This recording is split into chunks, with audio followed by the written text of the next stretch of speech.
Demikianlah sabda Tuhan. Terpujilah Kristus.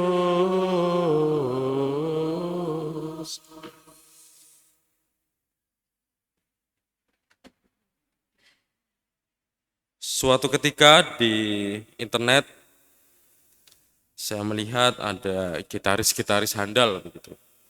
Kemudian saya melihat harga dari gitar itu.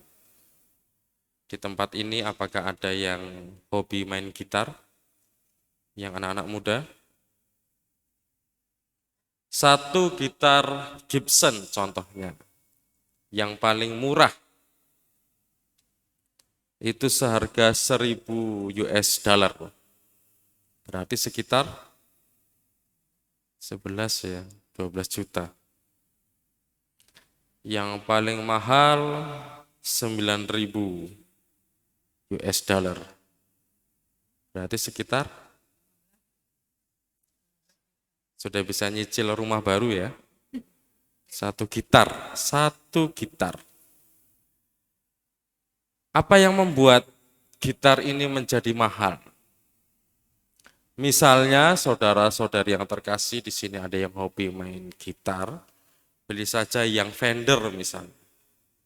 Harganya 14 juta. Kalau gitar itu selalu dipakai, apalagi juga menghasilkan karya yang baik, maka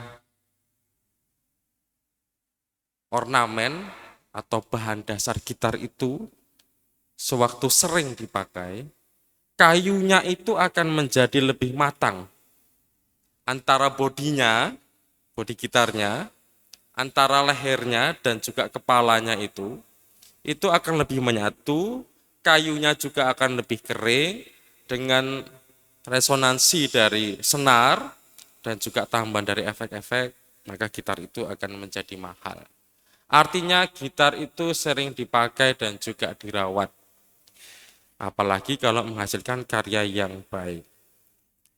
Konon katanya, Slash, salah satu gitaris dari Guns N' Roses, itu membeli gitar yang KW, yang sekarang menjadi signature-nya itu. Dan harga gitar Gibson yang KW itu akhirnya direplika ulang oleh Gibson dan menjadi salah satu gitar paling mahal di dunia. Itu gitar. Apalagi dengan manusia. Nih untuk anak-anak muda juga mudah-mudahan berguna. Kalau kalian mempergunakan hidup kalian dengan baik, maka hidup kalian akan menjadi mahal. Oke, di dalam gereja kita berbicara tentang belas kasih, yang dengannya biasanya umat yang berdosa itu meminta pengampunan dan belas kasihan. Tetapi di dalam gereja sekali lagi, belas kasihan itu harus berjalan bersamaan dengan keadilan. Tanpa keadilan maka tidak ada belas kasih. Tanpa belas kasih maka tidak ada keadilan. Mungkin kita merasa bahwa hidup kita di masa lalu tercemar oleh dosa. Tetapi yang harus kita sadari adalah saudara-saudariku yang terkasih, Allah telah mengutus putranya untuk untuk membayar semuanya dengan mahal. Melalui salib putranya yang terkasih, Tuhan kita Yesus Kristus. Disadari atau tidak, sesungguhnya hidup kita sudah sangat berharga sejak semula. Hidup kita adalah mutiara yang selalu dijaga oleh Tuhan. Tetapi, kalau kita tidak mengusahakan yang terbaik, salah satu hal tentang pertobatan, dan juga yang dikatakan oleh Yesus dalam bacaan Injil yang baru saja kita dengar, menyangkal diri, memikul salibnya, dan mengikuti aku, maka hidup yang sejatinya mahal ini, yang sangat berguna ini, bisa menjadi hidup yang sangat sia-sia. Neraka itu ada, api pencucian itu ada, surga itu ada. Mereka yang jatuh dalam neraka berarti menyepelekan hidup yang mahal yang Tuhan berikan kepada kita. Tapi sekali lagi, saudara-saudariku yang terkasih, dalam waktu yang sangat singkat ini, kita mau mencermati 3 kata kerja yang dihadirkan oleh Tuhan. Menyangkal, memikul salib, dan juga mengikuti aku. Menyangkal menjadi pertanyaan bagi kita semua. Apakah kita sudah mengusahakan hidup bagi orang lain dan bagi Kristus? Memikul itu bukan tuntutan, tapi konsekuensi yang tidak bisa lepas.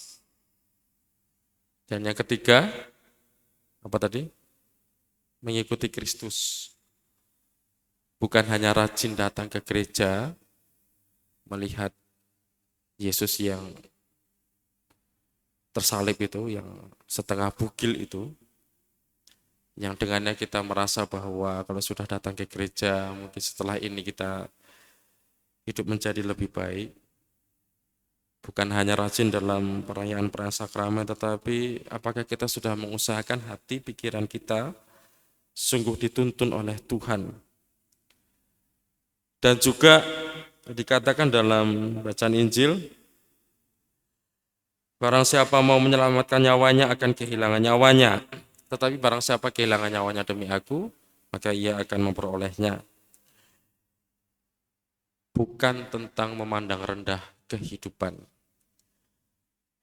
tetapi mau memandang betapa mahal harga dari nyawa, yang setiap hari saya dan saudara-saudari terkasih mungkin telah menyia-nyiakannya.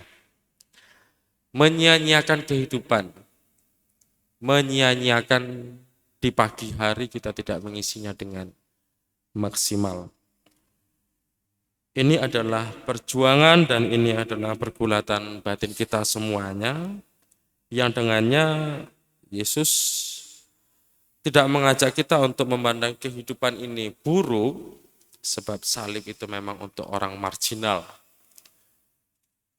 Tetapi kita mau memandang salib sebagai sesuatu yang menggembirakan. Karena apa? Hidup yang mahal ini akan mendapatkan hadiahnya, yaitu hidup yang kekal. Kalau hidup ini tidak mahal, maka tidak ada kehidupan kekal. Hidup hanya sementara. Kita akan mendapatkan kehidupan yang kekal, yang selalu didamba-dambakan setiap orang. Saat ini yang menjadi pergulatan kita, apakah dengan kegembiraan, dengan keprihatinan kita, dengan segala persoalan yang terjadi di tengah keluarga-keluarga Kristiani ini, kita masih tetap bisa menjadi garam dan cahaya dunia? Apakah ini menjadi kesempatan bagi kita untuk hidup sehat, hidup yang mau membahagiakan orang lain?